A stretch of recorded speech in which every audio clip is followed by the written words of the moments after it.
요한계시록 4복 믿음은 예수 그리스도를 따르는 것입니다 라는 제목으로 우리 계속 은혜를 나눕니다. 본문의 말씀 19장 9절의 말씀을 보겠습니다. 천사가 내게 말하기를 기록하라. 어린 양의 혼인잔치에 청함을 받은 자들은 복이 있도다 하고 또 내게 말하되 이것은 하나님의 참된 말씀이라 하기로 이렇게 말씀하십니다. 여기서 보면 어린 양의 혼인잔치 이렇게 나옵니다. 여러분 성경 내에서도 많이 나오죠. 우리 주님께서도 말씀하셨고 우리는 하나님의 그 거룩한 신부요 또 우리 주님께서는 신랑 예수가 되셔서 우리와 동고동락하면서 우리와 영원토록 기쁨과 은혜와 사랑 속에서 살아가게 하실 줄을 믿습니다. 여기서 어린 양의 혼인잔치라 이렇게 말씀하고 계세요. 그런데 이 어린 양의 혼인잔치는 무엇을 말하고 있을까요? 어린 양의 혼인잔치, 이거는 전 세계에 딱 하나밖에 없는 구원의 초대장입니다. 여러분 그렇기 때문에 이 구원의 초대함을 받은 초대장을 받았다는 것은 상당한 복이 아닐 수가 없습니다. 여러분 이 초대장의 복은 구약에서도 나와요. 구약에서도 누가 나옵니까? 이스마엘이라는 사람이 나와요. 이스마엘이라는 사람이 나오는데 이스마엘이라는 사람은 어떤 사람입니까? 아브라함이 모든 상황과 모든 것을 봤을 때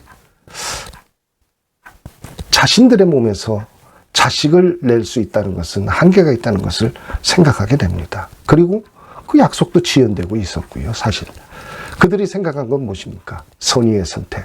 하나님께서는 하갈이라는 사람을 통해서 우리들에게 복을 주시기로 작정하셨나 보다. 그리고 아브라함에게 그 하갈을 통치하도록 사라는 권합니다. 여러분 여기서 우리는 무엇을 알 수가 있습니까?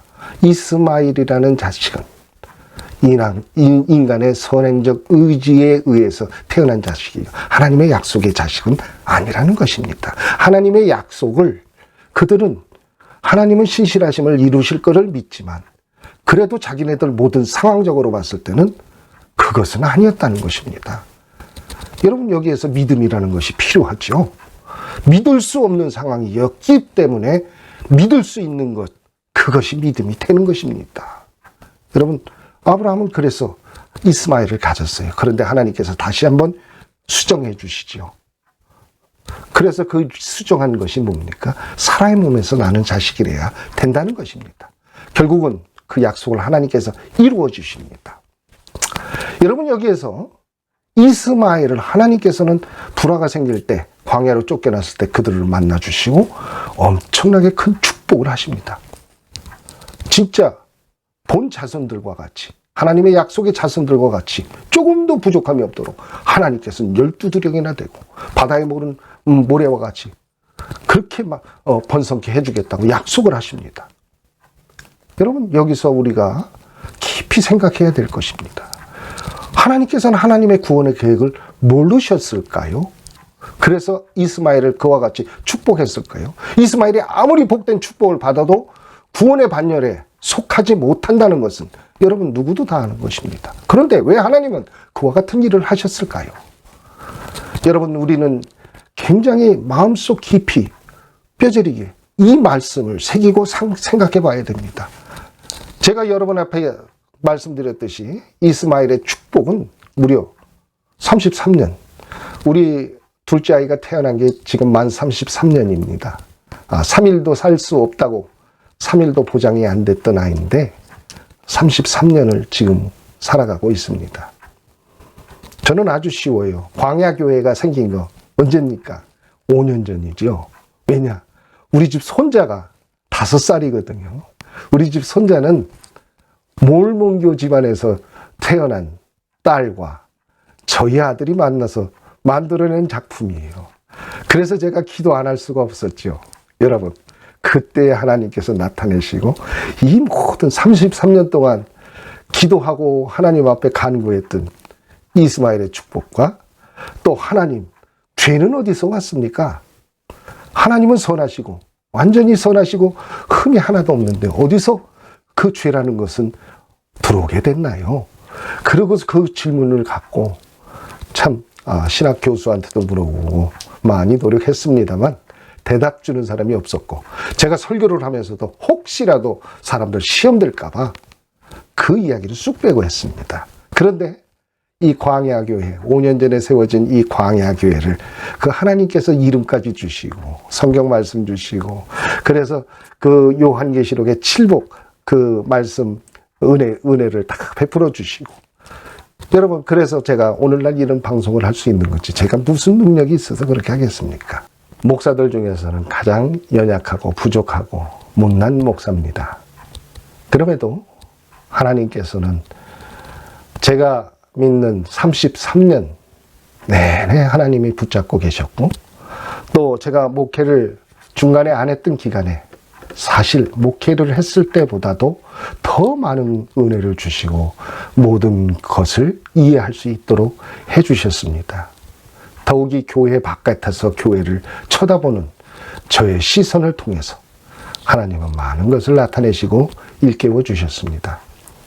여러분, 이와 같이 하나님께서는 우리들의 마음속에 그 거룩한 믿음을 심어주시고 이끌어주시고 또 붙잡으시고, 그리고 너는 내 것이다 지명에 부르셔서 그 말씀을 끝까지 이루고 계신 것을 믿어주시기 바랍니다. 오늘 그래서 여기서 예수 그리스도의 혼인잔치, 그 청함을 받은 사람들은 복이 있는데 또 내게 말하되 이것은 하나님의 참된 말씀이라, 이렇게 말씀하십니다. 하나님의 참된 말씀이다. 여러분, 계속적으로 이 말씀에 대해서 제가 말씀을 드리고자 합니다. 예수 그리스도께서 우리들의 구세주고 메시아라는 것은 여러분께서 이미 신앙생활을 하면서 많은 목사님들의 설교와 또 담임 목사님들의 말씀을 듣고 이해하실 줄로 믿고, 제가 그 부분에 대해서는 그렇게 심도 있게 말씀드리지 않겠습니다. 그러나 여러분께서 예수님께서 이 땅에 오셔서 가장 중요시 했던 것이 무엇인지 여러분 아십니까? 여러분, 예수님께서 이 땅에 오셔서요, 믿음도 주시고 순종의 도를 보이시고 여러 가지 일들을 나타냈어요. 구원도 이루어지시고. 그런데 여러분, 예수님께서 공생의 기간 동안에 이스라엘 백성들에게 하나님의 말씀을 전파하시고 하나님의 뜻을 나타내시면서 무엇을 이야기하셨냐면은, 아버지 하고서 부르고 아버지의 뜻대로 그렇게 이야기를 하고 모든 것을 아버지를 갖다가 나타내고 이야기하는 것을 볼 수가 있어요. 여러분, 뭐 때문에 그렇게 했습니까? 그래서 우리가 혹여 잘못 생각하면 성부와 성자의 관계로만 그렇게 이해하기가 쉽다는 것입니다. 우리 가정에서 있는 그런 현상과도 같은 그런 방향으로 이해하기 쉬워요. 참으로 인간적인 방법이 있죠. 그러나 여러분, 여기서 우리가 하나 잘 알아야 될 것이 뭐냐면 리디렉터링 했다는 것입니다. 다시 말해서 수정하고 계신다는 거예요. 수정하는. 여러분들이 보는 대상은 지금 예수 그리스도예요. 예수 그리스도를 믿고자 사람들이 나왔어요.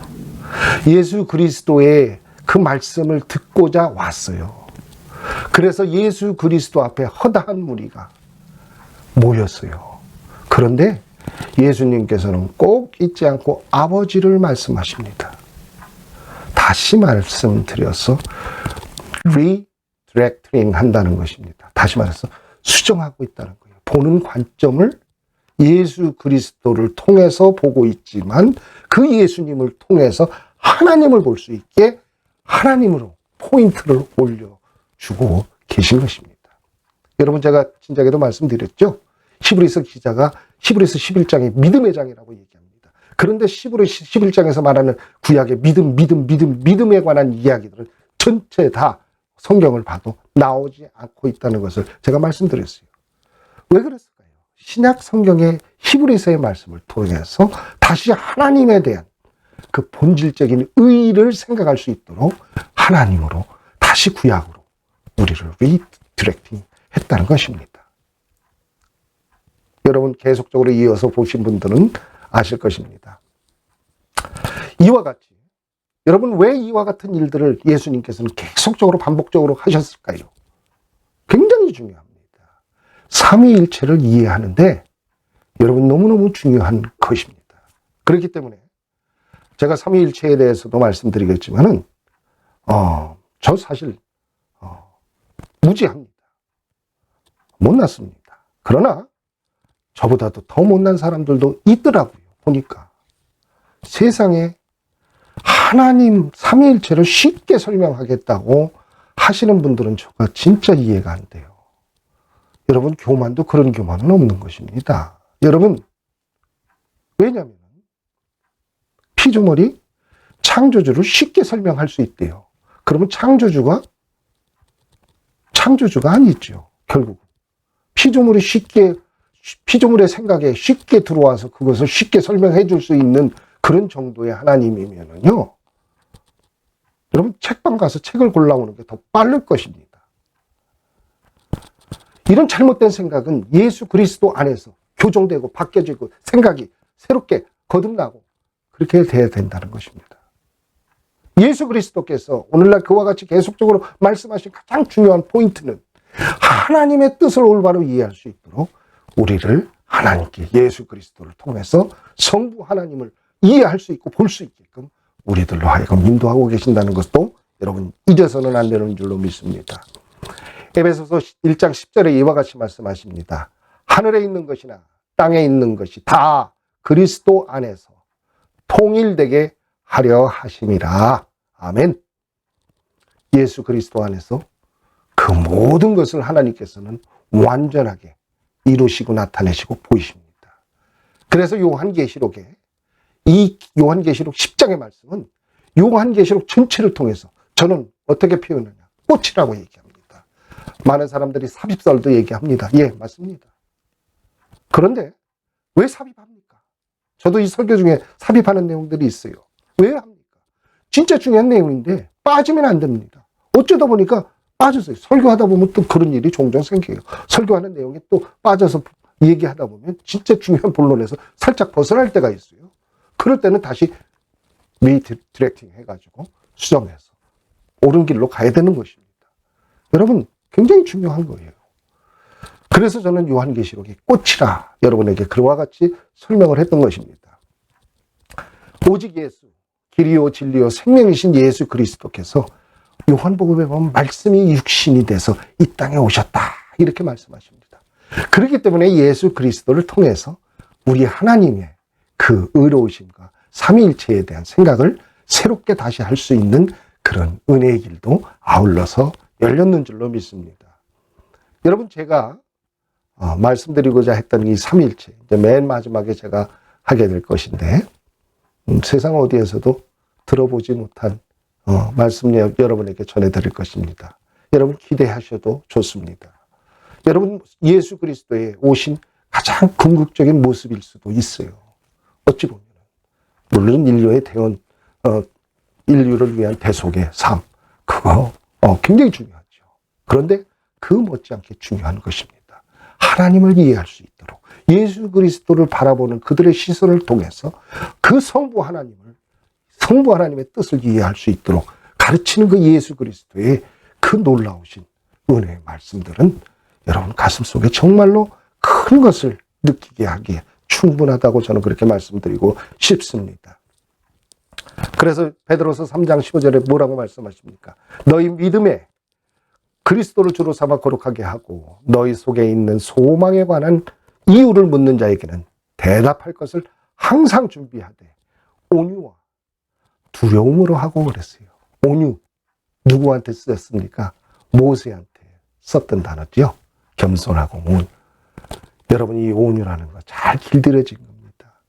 하나님이 쓰시기에 편하게 아주 잘 그들이 준비된 사람들이라는 거예요. 여러분, 믿음의 사람들은 그렇게 돼야 됩니다. 믿음의 사람들은요, 율법에 강해지는 것이 아니라 그래서 사람들의 행동들을 보고 저 사람이 믿음이 있다, 믿음이 없다, 뭐 별의별 소리를 다 합니다. 여러분, 얼마나 잘못됐습니까? 하나님만이 믿음을 받으시는 거예요. 하나님만이. 여러분, 그렇기 때문에 그 믿음을 받으시는 주체자 하나님께서 믿음이 있다 없다 말씀하시는 것이지 우리가 사람들의 행위를 보고 자기 나름대로 판단하는 사람들은 율법적인 사람들이에요. 율법적인 건 결과가 딱 나오거든요. 여러분, 믿음과 율법은 차이가 있다는 것을 제가 분명하게 말씀드렸습니다. 여러분, 이와 같이 성경에는 계속적으로 그와 같은 말씀을 하고 있다는 것을 여러분 오늘 기억해 주시기 바랍니다. 내가 믿는 믿음이 무엇인가? 예수라고만 대답해서는 안 된다는 것입니다. 그것이 진정한 예수 그리스도의 사랑에 대한 답변은 못 된다는 것이지요. 여러분, 그래서 오늘 이 8절에 있는 말씀부터 이제 쭉 말씀드립니다. 8절에 보면 성도의 옳은 행실은 본디 어떤 행동의 뜻을 의미하고 있는가?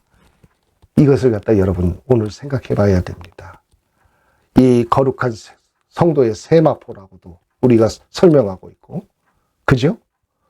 청함을 받았는데 한 사람이 그 예복에, 결혼 예복에 맞지 않은 옷을 입고 참석했다가 쫓겨나는 일이 벌어져요.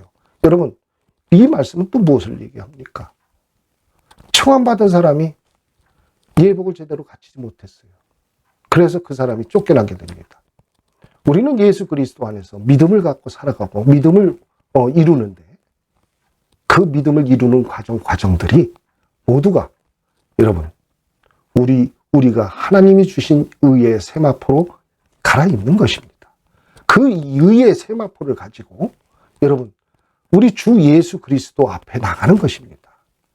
그런데 그 뜻이 아닌 자신들의 생각, 자신들의 의의를 가지고, 아니 예복에 이 옷 입고 가면 어때? 예복에 나 편하면 됐지. 뭐 더럽지 않으면 됐지. 그러고서 그것을 무시했다는 것입니다. 그런 사람들은 여러분 하나님 앞에 설 수 없다는 것을 분명히 얘기해요. 한 사람이라고 그랬습니다. 한 사람. 그 누구도 허용되지 않는 범위예요. 또 한 사람은 또 무엇을 얘기합니까? 단 한 사람을 얘기하는 게 아니에요. 대표적 한 사람을 얘기하는 거예요. 여러분, 다수가 있을 수 있다는 것이에요. 엄청나게 많은 숫자가 있을 수도 있다는 겁니다. 그렇기 때문에 이 하나라는, 한 사람이라는 그 뜻을 분명하게 두 가지 의미로 분명하게 이해를 그것도 해야 된다는 것입니다.